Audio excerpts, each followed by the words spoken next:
போகிறோம். ஸோ இது நீங்கள் பார்த்தீங்கன்னா இப்போது க்ரோ பேக்கில் தான் இதை வந்து நம்ம இந்த விதையை போடுறோம். இந்த விதை பார்த்தீங்கன்னா இந்த மாதிரி கவரில் எனக்கு பிளான்ட் ஷாப்பில் கொடுத்தாங்க. ஸோ இது வந்து வெள்ளை முள்ளாங்கி தான். இது வந்து க்ரோ பேக்கில், அதாவது பெரிய இந்த மாதிரி க்ரோ பேக் எடுத்துக்கோங்க.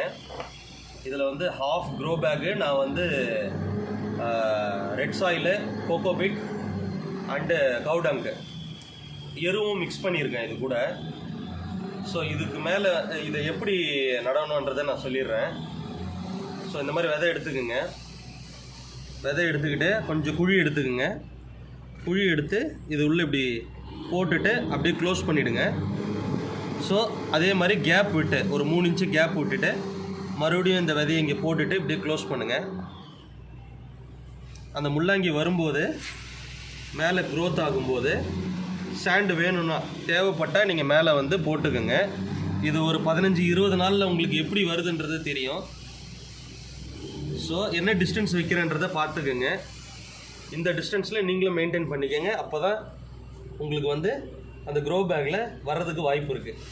ஸோ இதில் எதனா மிஸ் ஆச்சுன்னா, இது வளராமல் எதனா மிஸ் ஆச்சுன்னா இருக்கிற விதைங்க வந்து எதுக்கு தேவையோ அங்கங்கே வளரும். ஸோ நீங்கள் எங்கே வளரலையோ எங்கே வச்சுருக்கீங்கன்றதை ஃபஸ்ட்டு ஞாபகம் வச்சுக்கிங்க. ஸோ அங்கங்கே வருதான்னு மட்டும் பார்த்துக்கோங்க. தண்ணி வந்து தெளிக்க தாங்க செய்யணும் ஃபஸ்ட்டு ஸ்டார்டிங்கில். ஸோ அதுக்கப்புறம் வந்து கொஞ்சம் தண்ணி விடுங்க. அதுக்கு தேவைக்கேற்ப தண்ணி விடுங்க. எடுத்த உடனே ஃபுல்லாக தண்ணி விட்டிங்கன்னா ஒரு மாதிரி ஆகிடும். Okay friends, thank you.